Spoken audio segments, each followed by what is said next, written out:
بسم الله الرحمن الرحيم. النهاردة هعرض كتاب بالنسبة لي هو كتاب ملهم جدا وباعث للأمل، وأنا قريته مرتين ورشحته لأصدقاء ليا وكانت انطباعاتهم عنه إيجابية الحمد لله بعد ما قروه. الكتاب هو الطريق الوعر، قصة حياة ليم يونج باك، وده كان المدير التنفيذي لشركة هاينداي، وبعد كده أصبح رئيس لكوريا الجنوبية. الكتاب فيه قصة صعود شخص من فقر مدقع للمنصبين دولت، وفي نفس الوقت قصة صعود شركة. يعني هو دخل شركة هاينداي كان عدد الموظفين أقل من 100، كان اسمها هاينداي للإنشاءات. وقصة صعود دولة كانت خارجة من حربين عالمية، التانية والحرب الكورية، وقبليها كان في احتلال ياباني، لغاية ما بقت الاقتصاد ال13 على مستوى العالم. الفصل الأول من الكتاب بيبدأ سنة 1945 بعد تخلص كوريا من حكم استعماري ياباني لمدة 30 سنة. كانت أسرة ليم يونج باك كانوا شغالين في اليابان في ظروف أقرب للعبودية، وبعد انهزام اليابان في الحرب العالمية التانية وحصول كوريا على استقلالها هم راجعين الأسرة كلها في سفينة مودياهم للوطن لكوريا، وعمره وقتها كان 4 سنين. راجعين في سفينة وعلى بعد 33 ميل من سواحل كوريا السفينة غرقت. هما والأسرة نجوا بس مفيش أمتعة، طلعوا حرفيا بس معاهم الهدوم اللي لابسينها. والده اشتغل في مزرعة شغلانة بسيطة، يعني يدوب عايشين على حد الكفاف. بعديها بكام سنة، سنة 1950 قامت الحرب الكورية واتدمرت المزرعة اللي الوالد شغال فيها، ولقوا نفسهم تاني الأسرة مفلسين. بل إن أخوه الرضيع وأخته الأكبر منه أصيبوا في غارة جوية، وطبعا في ظروف الحرب مفيش مستشفيات، مفيش أي حاجة، توفوا بعدها. والأسرة اتنقلت عشان تعيش في كوخ قديم، وبيوصف الإحساس الملازم له وقتها طول الوقت هو الجوع الشديد. أسرته كلها بتشتغل عشان بس يقدروا يشتروا أردأ أنواع الطعام اللي هي بقايا الأرز المتخمر لصنع مشروبات كحولية، والبقايا ديت فيها كحول. فبيقول حتى في المدرسة كان شكلي طول الوقت أحمر وكده، والطلبة بيتنمروا عليه ويقولوا عليه ده منحرف أو كده كأنه مخمور. فبيقول أنا كنت كده بس ليس عن قصد. مفيش أكل طبعا ياخده معاه المدرسة، فكان بيروح على حنفية المية يشرب منها لغاية ما يملى بطنه.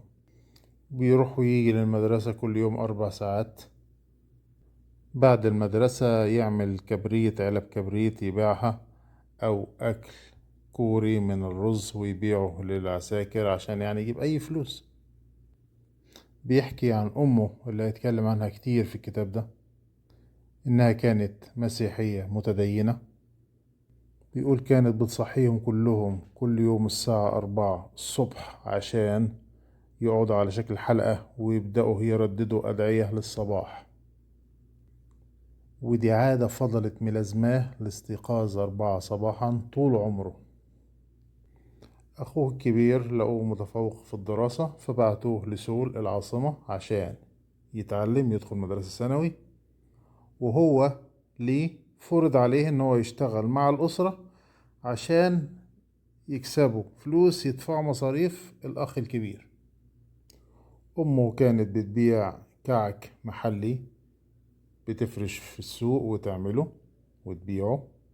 وبيقول علمته ان هو يساعد الناس بلا مقابل، يعني لو حد من الجيران عنده مناسبة او حاجة تبعته يساعد وتنبه عليه، ما تاخدش اي مقابل، ان شاء الله حتى المية ما تشربهاش. ده سلوك كتير من الامهات في مختلف الثقافات بيعملوه. ولما راح عشان كشف الجيش تجنيد اجباري في كوريا، رفضوه عشان صحته تعبانة. الراجل تقريبا ما مشكلته طول الوقت الجوع. فرجع لأمه مكان ما هي قاعدة في السوق. هي استغربت، يعني متوقع ان هو كان يكون في الجيش دلوقتي. فلما قال لها عشان صحته تعبانة طلعوه، بكت كتير. وفي اليوم ده عملت له العشاء قبل بقية أفراد الأسرة. العشاء كان رز، ويقولوا رز كان ثمنه باهظ وقتها، كانوا بياكلوه مرة أو مرتين في السنة. وعلى الرز حطاله بيضة نية. بيقول البيض ده بقى كان باهظ جدا، ما بياكلهوش خالص، ما عندهمش قدرة أصلا إن هم يشتروه. فده كان عشاء فاخر بمقاييسهم وقتها. وقعد يتعشى مع أمه، ويقول إحنا الاتنين بكينا بعدها، ودي كانت المرة الأولى والأخيرة اللي شاف أمه بتبكي. بيبدأ الفصل الثاني بعنوان ارفع رأسك بليه وهو على وشك التخرج من المدرسة الإعدادية. وهو كان دايما التاني على الفصل، ترتيبه كويس. بس الأسرة كلها مواردها موجهة للأخ الكبير اللي بيدرس في الثانوي في سيول. ولما مدرسه بيسأله هتلتحق بثانوي أو حاجة، بيفاجأ برده إن مفيش قدرة على كده. فبيوجهه حتى إن هو يلتحق بمدرسة ثانوية تجارية. فبيقول له برضه إن مفيش فلوس لحاجة زي كده. فبيقول له لأ، ديت لو تفوقت فيها تبقى المصاريف تقريبا مجانية. وأخيرا وافقت والدته على الالتحاق بالمدرسة الثانوية التجارية، على شرط إن هو ما يدفعش مصاريف. ودخل المدرسة ديت وقضى سنواته فيها بتفوق. مع المدرسة كان بيساعد والدته في إعداد الكعك اللي هي بتبيعه، أو بيعمل حاجات هو يبيعها بنفسه زي الآيس كريم أو الطوفي أو فيشار مصنوع من الأرز. وكان بيتحرج لما يكون فارش بالحاجات دي بيبيعها، ويعدي عليه طلبة أو طالبات من معاه في المدرسة، فلقى قبعة قديمة كده من القش، بالية وحالتها منيلة يعني، بس قام لابسها بحيث يميلها كده على وشه تغطي وشه. وأمه كانت بتضحك من شكله وتقول له يعني باك لا ترتدي القبعة مرة أخرى، ارفع رأسك، ليس هناك ما تخفيه. حاول يعمل مشروع مستقل إن هو يبيع فاكهة وهو في السنة التانية من المدرسة الثانوية التجارية. واجه صعوبات برضو في الحاجات ديت، وبيقول أول مرة أحس إن أنا زهقان، إن أنا فقير، وإن إحنا ظروفنا كده كعيلة. وفي سنته التالتة في المدرسة الثانوية، الأسرة كلها قررت إن هي تروح لسيول تقعد مع الأخ الكبير، وتسيبه هو وأخته بس في المدينة الصغيرة بتاعتهم دي. وبيبعتوا لهم كل شهر فلوس، بيقول يا دوبك يا دوبك بتكفينا ناكل أقل القليل من الرز. ويقول الملازم برضه له، الشعور الملازم له طول الوقت ده هو الجوع. خلص الثانوي، كان مفروض ان هو يلقي كلمة التخرج، بس هو مستناش، خلص وخد اخته في ايده وطلعوا على سيول عشان يلتحق بالأسرة. ولقى الأسرة على نفس وضعها، بيبيعوا خضروات على ترابيزة. بيقول أسرتي لا زالت فقيرة ولا نزال جوعة.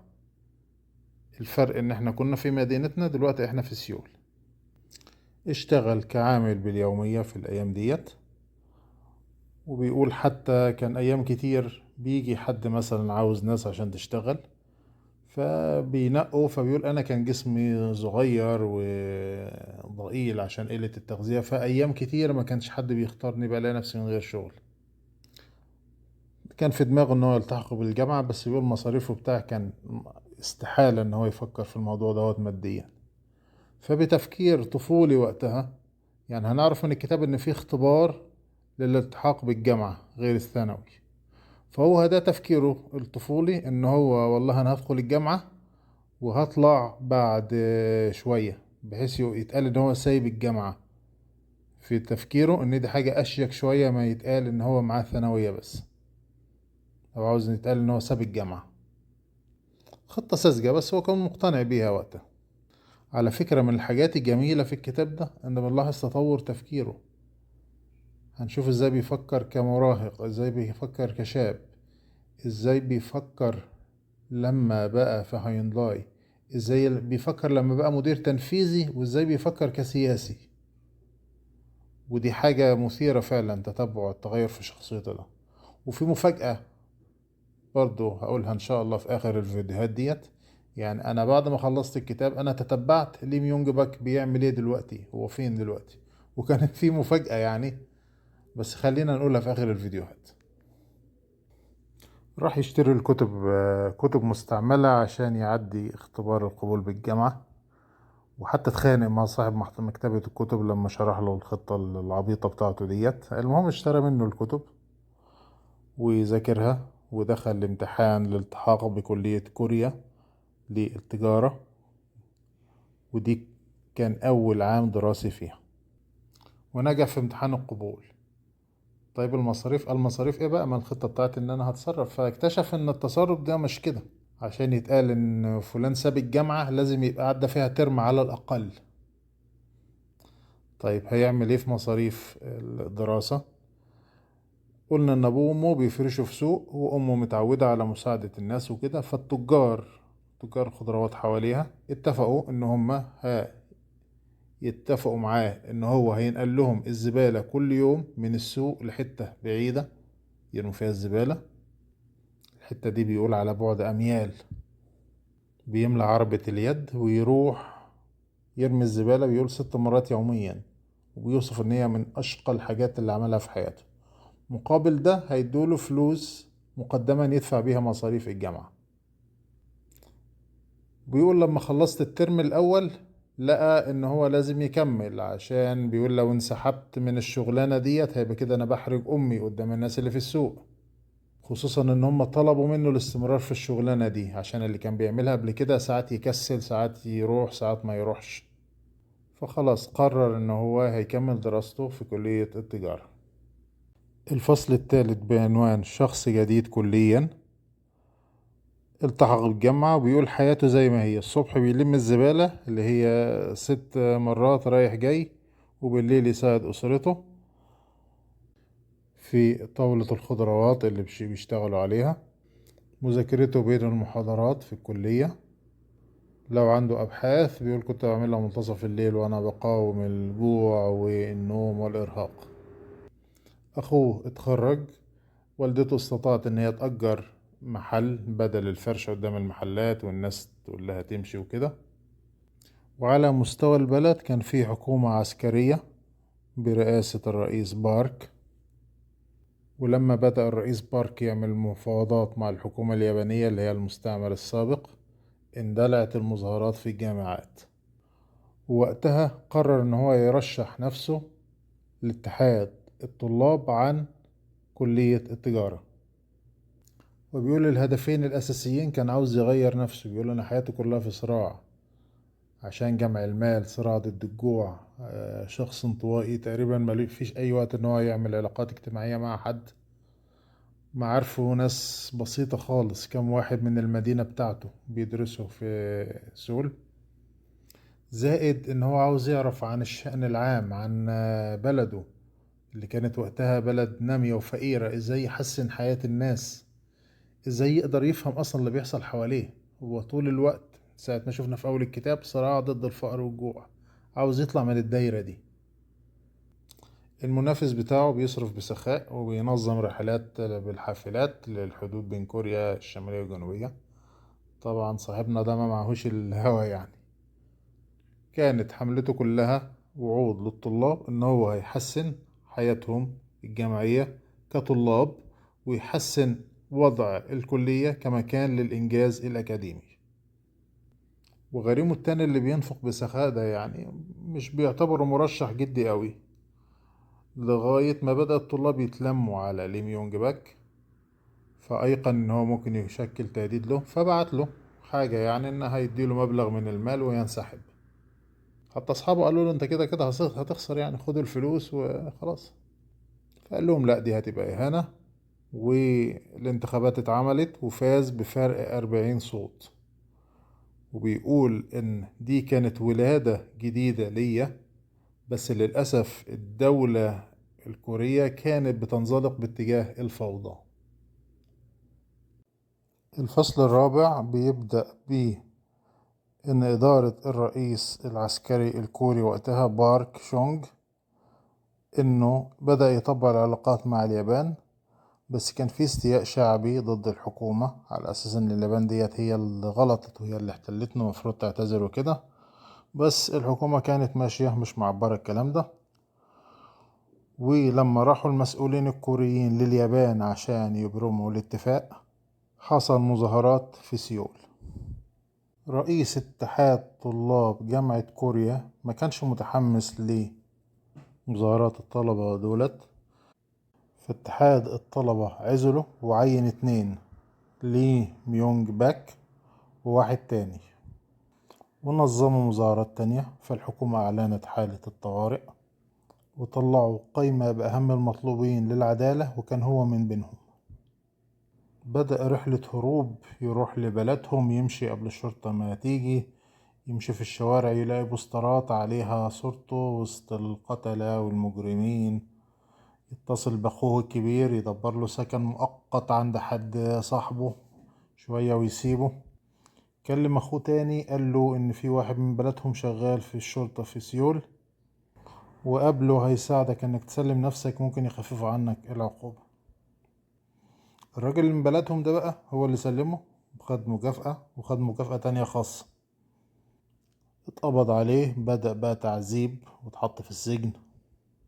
واكتشفوا ان الشرطة كانت عارفة كل حاجة عن اتحاد الطلبة. كان في واحد معاهم في الاتحاد كان شغال مرشد للاستخبارات المركزية الكورية، واشتغل بعد كده في المخابرات بعد التخرج. في السجن بقوا أبطال شعبيين، محاكماتهم بيحضرها بقى زعماء المعارضة وكتاب وفنانين وغيره. ووالدته زارته مرة في السجن، حتى كان حريص ان هو يستلف من حد من الحراس قميص وبنطلون بحيث ما يبانش قدام امه في هدوم السجن، بحيث ما يبقاش حاجة مزعجة ليها يعني. وبعد ما خرج من السجن، هي توفت بعدها بفترة قصيرة. خرج من السجن، الجامعة قالت له انت اتخرجت، احنا عوضناك ساعات السجن ديت ساعات دراسية وانت كده اتخرجت. طبعا الجامعة مش عاوزة وش، وده راجل بتاع مظاهرات وبتاع، فعاوزين يخلصوا منه. قرا طبعا في الفترة بتاعة السجن، وقرا في التجارة والاقتصاد، وحس ان البلد كوريا كدولة نامية مفروض تهتم بالمجالين دولت عشان تحسن نفسها. بيتكلم عن الوضع بقى، البطالة متفشية، الناس كلهم مفلسين، خريجي أفضل الجامعات مش لاقيين شغل. بدأ يقدم على شغل، بس هم يعرفوا خلفيته وإن المشاكل والسجن والكلام ده ما يتقبلش، لغاية ما لقى شغلانة في شركة نسيج صغيرة. الوظيفة أصلا بيقول محدش اتقدم لها إلا هو. لما راح المدير طلب منه إن هو يعد ابنه لامتحان الالتحاق بالجامعة، يعني عاوزينه مدرس ليه الباشا ابن المدير. فقال لنفسه لا، يعني كل التعب ده والسجن والبهدلة والدراسة مش عشان أبقى كده يعني. ورجع سيول تاني، وشاف إعلان في الجرايد عن شركة صاعدة، شركة إنشاءات اسمها هايونداي، عاوزة موظفين يشتغلوا في برا البلد في تايلاند. واللي شده في الإعلان أصلا إن فيها سفر. بيقول وقتها كان السفر برا محدود، بس حد طلبت بعثات كبار المسؤولين الدبلوماسيين بعض رجال الأعمال. ومع ارتفاع البطالة، أي شاب كوري جنوبي وقتها كان بيفكر يسافر. سنة 65 قدم طلب لشركة هايونداي للهندسة والإنشاء، كان اسمها كده في الوقت ده، كانت لسه ما بتعملش سيارات أو حاجة، شركة جديدة ناشئة في مجال المقاولات. وهيفضل في جزء كبير جدا من الكتاب بيقول عليها شركة هايونداي للهندسة والإنشاء. وقدم على الوظيفة ديت، بس لاحظ برضه إن الحكومة عاوزة تخليه عبرة بالنسبة للطلبة المشاغبين، وإن هي حريصة إن هو ما يتعينش. بس يعني فهو رد على الوسيط ده، قال يعني الوسيط طبعا قال للحكومة على استعداد إن هي تبعتك بعثة برا أو تشتغل في شركة حكومية. فرد عليه قبل ما يمشي من المكتب، قال له إذا كانت الحكومة بتمنع حد من مواطنيها من إن هو يكسب لقمة عيشه، فمفروض أقول للحكومة إنها بتدين بالكثير لهذا المواطن. الوسيط ده صدم من كلامه، وما رجع مكتبه عمل اجتماع ووافق ان الحكومة تسمح لشركة هايونداي ان هو يتعين، بشرط انه يشتغل بس بدون اي نشاط تاني. بيقول ان هو عرف الكلام ده بعد كده لما بقى المدير التنفيذي لهايونداي وقابل الوسيط ده.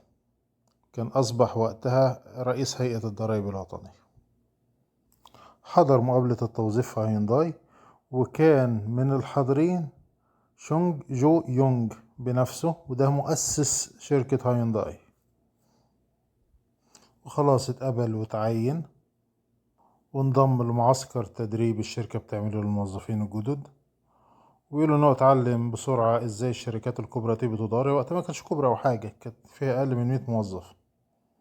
وبعدين اشتغل محاسب في موقع انشاءات. وبعد كام شهر شونج قال له ان هو هيبعته لموقع انشاء طريق سريع في تايلاند. وده كان اول مشروع شركة كورية بتعمله بره كوريا. الشركة وقتها ما كانش عندها خبرة في الموضوع ده، متحمسين بس مش عارفين هما بيعملوا ايه. اتصرف فلوس كتيرة جدا، 70% من ميزانية المشروع، مفيش الا تقدم بسيط جدا.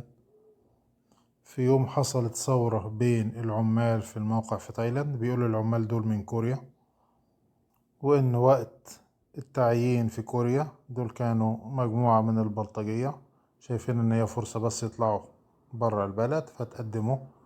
هما العمال بتاع بيقولهم في الواقع ناس زي رجال عصابات أو كده. وعملوا ثورة في الموقع، وبدأ يكسروا كل حاجة، ماسكين سكاكين، سياخ، أي حاجة في إيديهم. وبدأوا يتجهوا لمكتب الإدارة ومكتب المحاسبة عشان ياخدوا الفلوس. وهو وقتها كان مسؤول عن الخزنة. بيقول المديرين الكوريين هربوا والعمال التايلانديين هربوا، وفي المكتب مع عمال من تايلاند. قالوا له يلا تمشي، قال لهم لأ، مش هسيب الخزنة. هربوا وسابوه لوحده. دخلوا عليه المكتب، بيقول 15 واحد، شتايم، يلا ادينا مفتاح الخزنة يا كذا يا كذا، لأ. هددوه بسكاكين، غمض عينيه. أول مرة في حياته يخاف من الموت. بيقول وقتها فكر في أمه، الحاجة الوحيدة اللي فكر فيها. الخزنة ما فيهاش فلوس كتيرة، بس قال لأ، مش هستسلم للبلطجية دولت. غمض عينيه، افتح عينيك يا كذا يا كذا يا كذا. شالوه هيلا بيلا وودوه عند الخزنة، يلا افتح الخزنة. حوط الخزنة بإيديه وغمض عينيه. وبدأوا بقى يضربوه بالإيدين والرجلين وبرجلهم على ظهره وهو متمسك بالخزنة. وبعدين سمع صوت انذار، الشرطة وصلت. بدأ البلطجية يهربوا. زمايله اللي جم مع الشرطة لقوه مرمي على الأرض، الدم سايل من كل حتة، بس فاضل حاضن الخزنة. هوب، قصة انتشرت، قصة المحاسب الشجاع انتشرت في بانكوك، في المكتب الإقليمي والمقر الرئيسي في سيول. خلص المشروع بتاع تايلاند وكان ناجح، وخدوا عقود إضافية تانية في تايلاند وفيتنام. ورجع تاني لكوريا، وكانت شركة هاينداي وقتها بدأت تنفذ مشروع أول طريق سريع في كوريا الجنوبية، والكل متحمس، ورئيس البلاد نفسه متحمس للموضوع. لما رجع كوريا لقى شونج اللي هو مدير الشركة أسند له مسؤولية المعدات الثقيلة في هاينداي، حاجة ما توقعهاش قبل كده. يعني هو الراجل محاسب مش مهندس. والناس قالوا بقى ده الراجل بيركنه اللي هو شونج، ده خلاص كده دي نهاية مشوارك الوظيفي في هاينداي. فهو شغلته اللي هو ياخد باله من المعدات الثقيلة ديت اللي هي البلدوزرات الجرافات كده، مسؤول عن إصلاحها، توفيرها في مواقع الشغل في الوقت المحدد. طيب رئيس الشركة شونج كان بادئ حياته ازاي؟ يعني رئيس هايونداي هيبدأ حياته ازاي؟ كان بادئ يعني في ورشة ميكانيكا سيارات، فكان عنده خلفية عن الكلام ده. انما ليه؟ مفيش، ده راجل محاسب. فكل شوية يلاقي اتصال من شونج او يلاقيه قدامه، وانت مأخرنا وانت معطلنا، والعمال بيضحوا بحياتهم وانت قاعد هنا في مكتبك، وليه حاسس ان هو متأخر؟ عشان نقص معرفته في حاجات الميكانيكا والحاجات دهيت. لغاية يوم شونج برضو اتصل بيه: وانت غبي وانت مأخرنا وبتاع، وقام قافل السكة في وشه. فوقتها كان في جرافة بتتصلح، قام قايل للميكانيكية: فكوا لي الجرافة ديت حتة حتة. ازاي؟ ما ازاي هنفك ايه؟ فكوا الجرافة حتة حتة. وبعدين بدأ وهو معاه الكتالوج بتاع الجرافة ديت يخلي الميكانيكية يركبوها تاني حتة حتة، وهو بيكتب ملاحظاته، كل جزء عبارة عن ايه، شغلته ايه، الحركة الميكانيكية بتاعته ايه. الموضوع ده خد منه ساعات، بس حس بعد كده ان هو واثق من نفسه اكتر من الاول، وكرر الحركة ديت مع معدات تقيلة تانية يفكها ويركبها تاني. كان جنب مكتبه شركة بتعتبر أكبر مورد للركام أو الزلط في كوريا، وفي تعاون بينها وبين هيونداي، الدنيا ماشية. بس المشكلة إن هي كانت المصنع بيعمل كمية غبار بتأثر على سحب الغبار ديت، بتيجي ناحية المكتب بتعمل أعطال في الماكينات. فيكلمهم: يا جماعة المفروض تحطوا فلاتر. مفيش، شغلنا متعطل. مفيش. كلم المدير بتاع الشركة مرة اتنين تلاتة، مفيش. قال: هديك مهلة لغاية يوم ايه. ما حصلش حاجة بالمهلة ديت، ما عملش حاجة. قام ليه راكب جرافة من الجرافات ديت، وراح للطريق اللي مودي للمصنع اللي العربيات بتنقل الزلط منه، وقام عامل أخاديد، حفر زي أنفاق كده، بوظ الطريق، وقف الطريق. الدنيا اتدربكت طبعا. اتصلوا بالشرطة، جم الشرطة بيقول ما عملوليش حاجة. اتصل بيه حتى ناس من البيت الأزرق، ده اللي هو رئاسة كوريا، فقال لهم: والله أنا مسؤول عن الطريق ده، والركام ده بيأثر بطريقة ما على شغلي، الشغل متعطل. زي ما قلنا ده كان أول طريق سريع في كوريا الجنوبية وله أهمية كبيرة، فمسؤول البيت الأزرق ده قفل. المهم اتصل بيه الراجل بتاع مصنع الزلط وتوحد له: بس رجع الطريق وهنحط في فلاتر للغبار والدنيا هتمشي. وعمل كده. اتصل بيه مسؤولين شركة هايونداي: ايه اللي عملته؟ فقال لهم: والله المعدات التقيلة دي مسؤوليتي، انا المسؤول عنها، واذا تعطلت دي مسؤوليتي. انا عملت اللي انا شايفه الصح، وانا اعفتكم من الحرج ان البيت الازرق يتصل عليكم مباشرة، انا شايل المسؤولية ديت. بعد كده اتسمى ليه بلقب البلدوزر، واللقب ده فضل ملازم ليه لغاية دلوقتي. حتى لو عملتوا سيرش على ليه وان باك هتلاقوا البلدوزر. زادت ثقة شونج فيه، أي مشكلة يرن عليه أو يقول: اتصلوا لي بميونج باك. وبقى يرقيه كل شوية، يقوم مكلفه بمهمة أعلى من المنصب بتاعه ويرقيه عشان يبقى مناسب ليه. فخد ترقيات كتيرة جدا في وقت قياسي. لما وصل لسنة 1974 بقى المدير التنفيذي، وسنة 1975 بقى نائب رئيس الشركة. كل ده معداش على التحاقه بالشركة 10 سنين. سنة 1974 بدأت هايونداي تتجه للشرق الأوسط. كان عندها خبرة في تايلاند وفيتنام، بس مع الحرب في فيتنام شركات كتيرة طلعت. وبعد أزمة النفط سنة 1974 لما الدول العربية أوقفت تصدير النفط عن الدول المساندة لإسرائيل، حصل ارتفاع في أسعار النفط العالمية. ده أثر على الصناعة الكورية بالسلب، فكانت البلد على حافة الإفلاس. من الحاجات اللي أنقذتها تحويلات الشركات الكورية، وخاصة شركة هايونداي، من مشاريعها بره في الشرق الأوسط وتايلاند وغيره. فكده نجم هايونداي طلع تصاعد جدا، وبقت تعتبر هي المنقذ للاقتصاد الكوري. طيب مين اللي اتضايق من الموضوع ده؟ شركة سامسونج. دي كانت طول الوقت أكبر شركة كورية لغاية ما هيونداي تفوقت عليها بعد 74. فبدأت شركة سامسونج من خلال صحيفة يومية بتصدرها تهاجم هايونداي، وهايونداي ترد. الخلافات زادت للدرجة اللي تدخل معاها المجلس الوطني لأمن الدولة الكوري.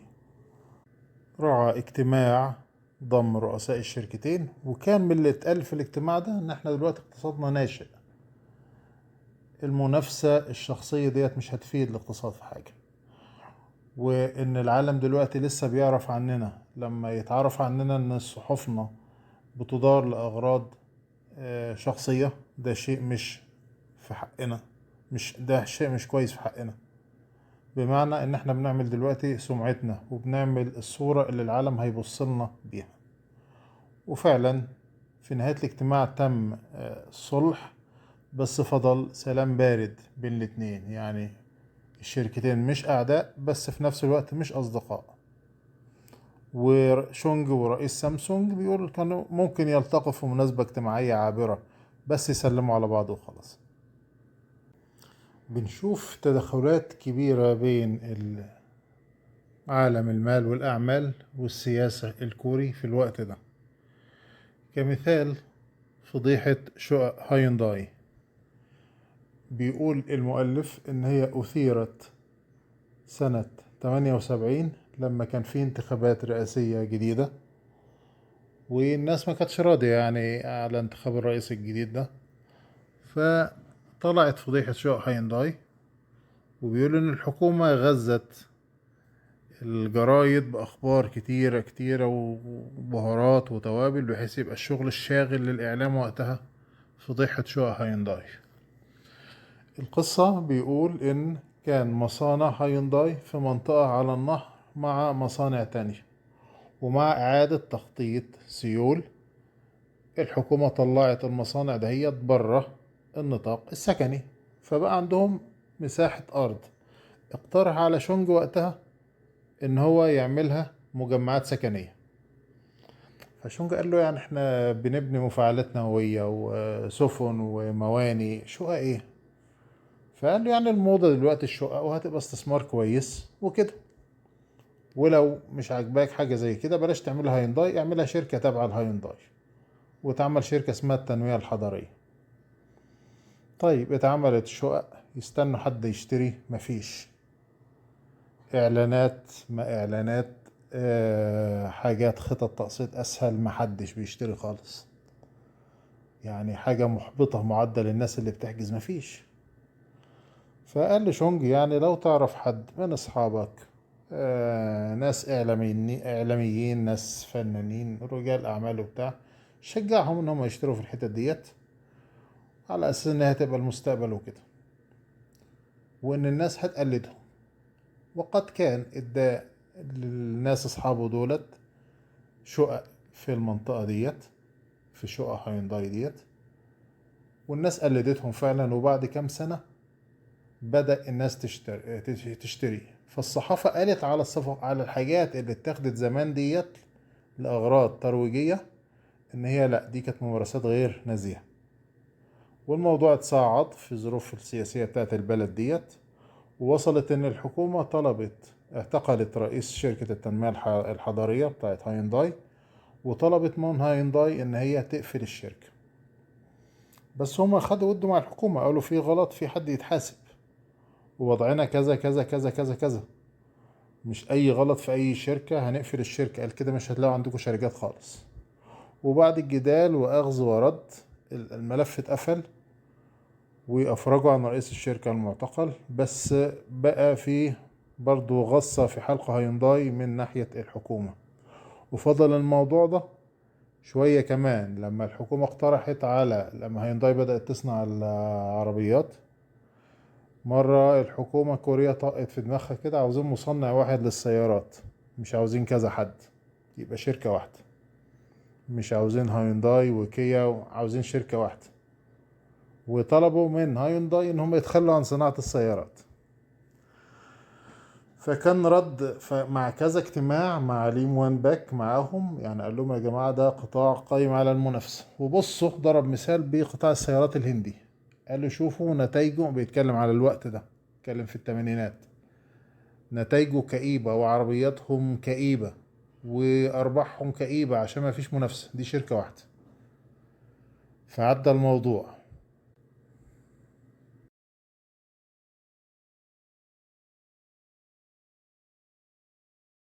بيتكلم بعد كده عن دخولهم العراق في بداية حكم الرئيس صدام حسين، وازاي كان الموضوع صعب لأن صدام كان حليف لكوريا الشمالية اللي هي في حالة حرب مع كوريا الجنوبية.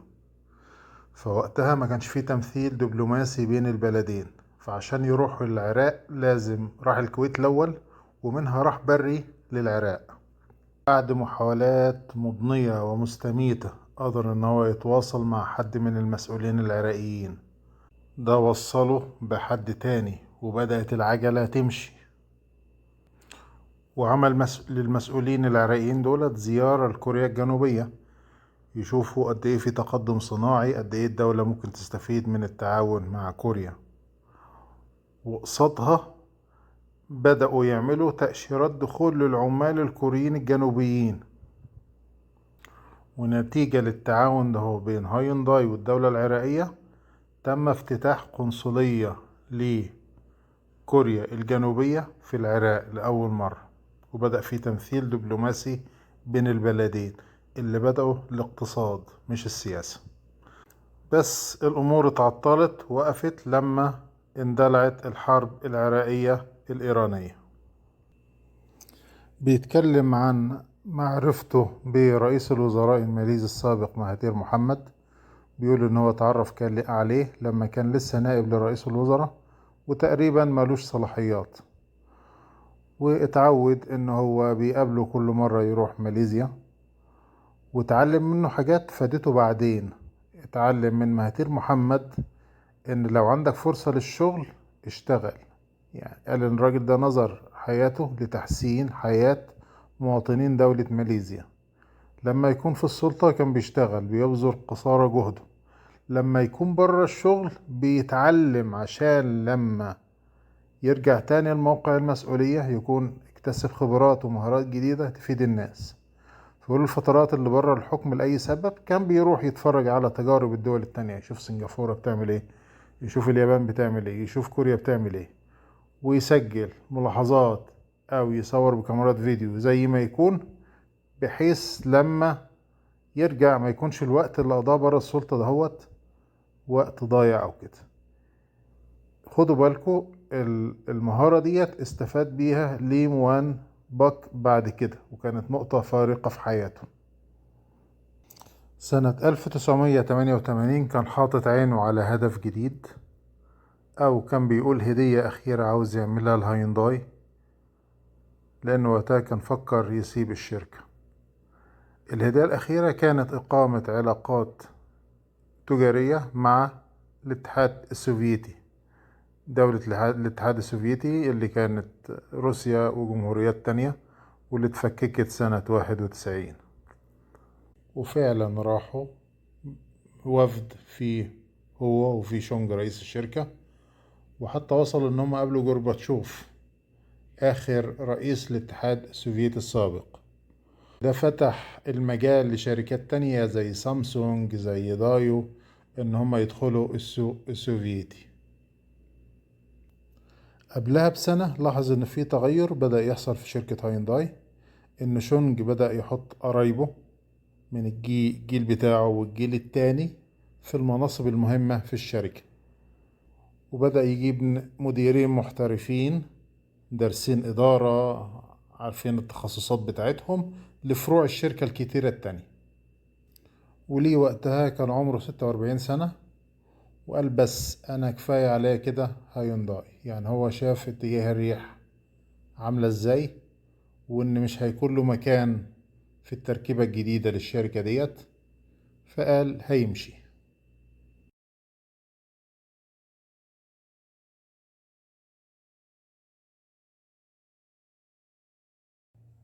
في سنة 1992 بيبدأ أول خطواته في الحياة السياسية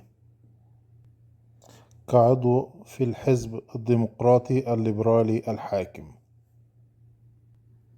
وقال إن هو كان عاوز يستفيد من الحاجات اللي اتعلمها في عالم الأعمال عشان يطبقها في عالم السياسة. وفي سنة 1995 سجل نفسه كمرشح في انتخابات الحزب التمهيدية لمنصب عمدة سيول. دي الحزب فيها بينتخب مين اللي هيبقى مرشح له لمنصب العمدة.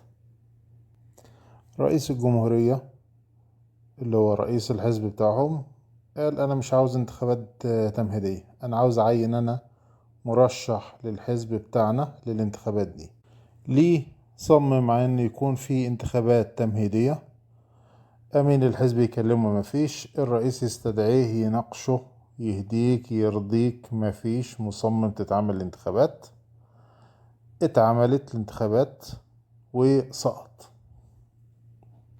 سقط في الانتخابات التمهيدية بتاعت الحزب، يعني الحزب نفسه ما رشحوش انه يدخل الانتخابات على منصب عمدة سيول.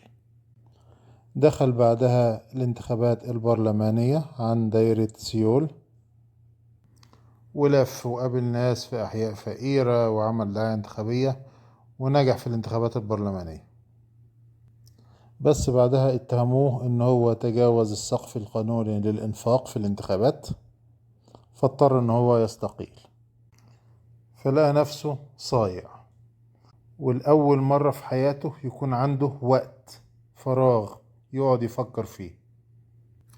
وافتكر صديقه القديم مهاتير محمد كان بيعمل ايه لما ما يكونش جوه الحياة السياسية، وقال بس دلوقتي الفرصة ان انا هدرس.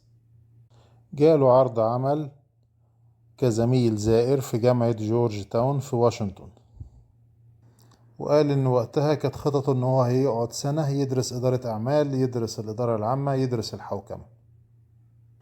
هو بيحكي عن الرحلة لأمريكا، أنا حاسس إن مزاجه ما كانش حلو، وكان فيها تقشف غير طبيعي وغير مبرر بالنسبة لي. بيقول طول عمري وأنا شغال في هيونداي بسافر طيران في الدرجة الأولى، إنما دلوقتي حجز تذاكر له ولمراته في الدرجة السياحية في رحلة منتصف الليل اللي هي بتكون أرخص تذاكر متاحة.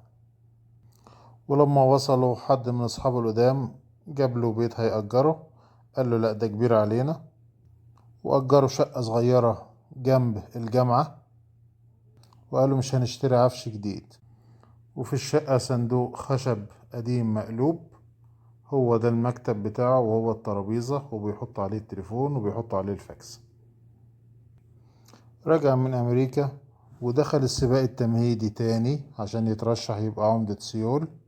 خصمه في السباق التمهيدي انسحب، كده أعلنوا الحزب مرشح لمنصب العمدة. فاز في الانتخابات.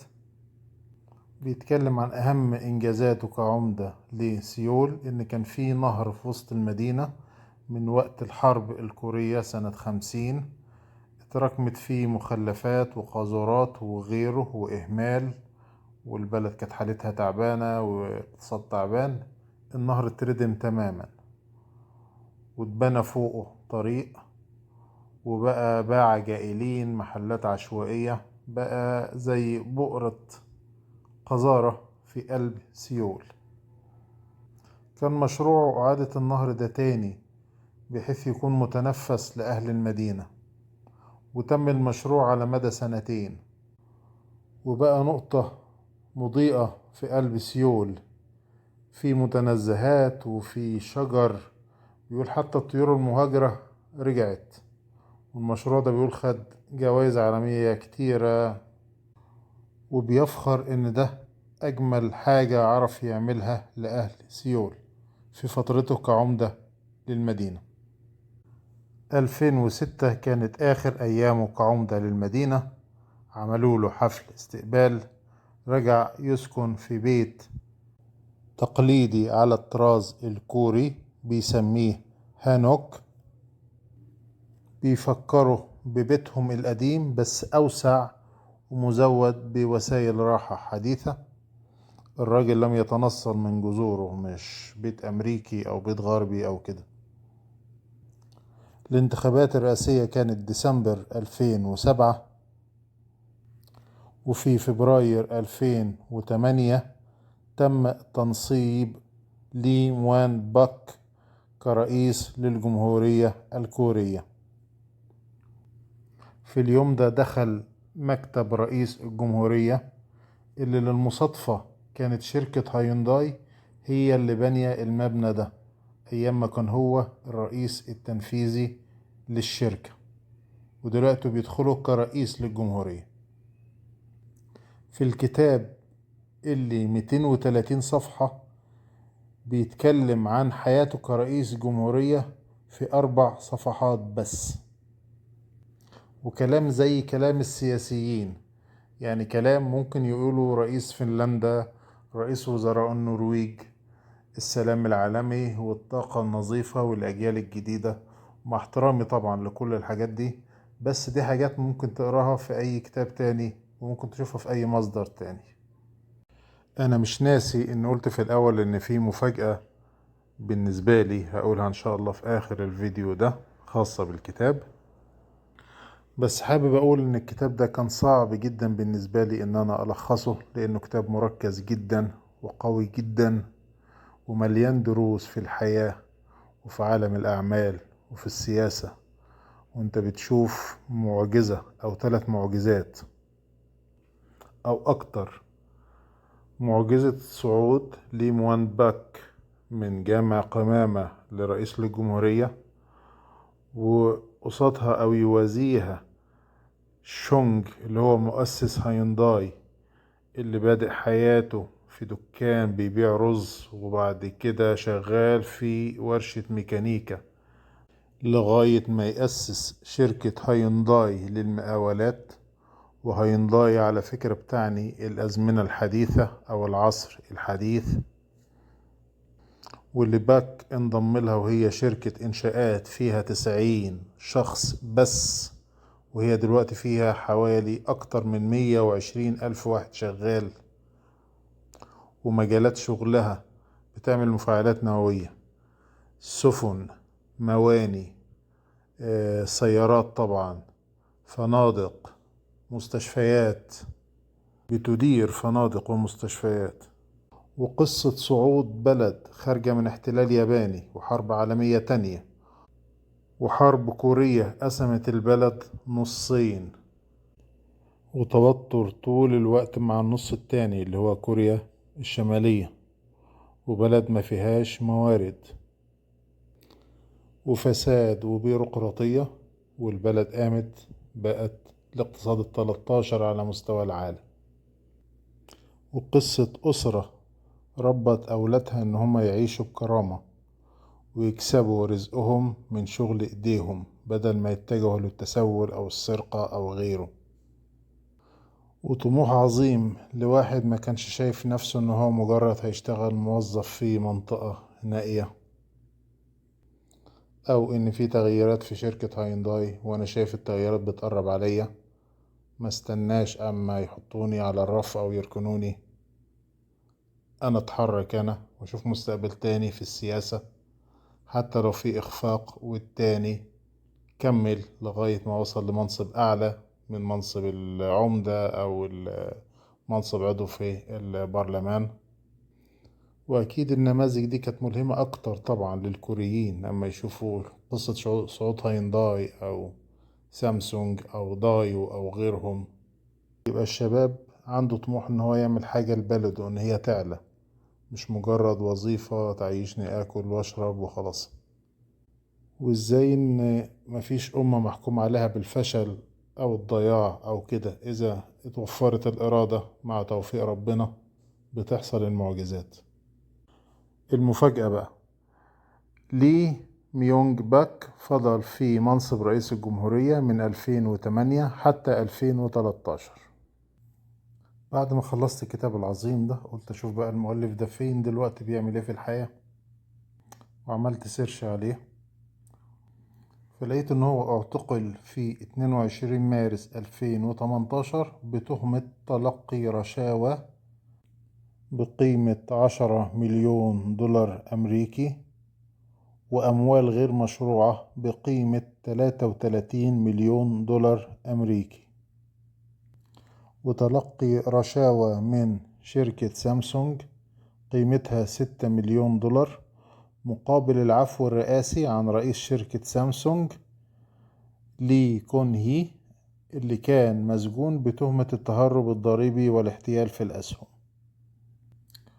وأدين في 5 أكتوبر 2018 بتهمة الرشوة والاختلاس وإساءة استخدام السلطة، وحكم عليه بالسجن 15 سنة مع غرامة 11.5 مليون دولار.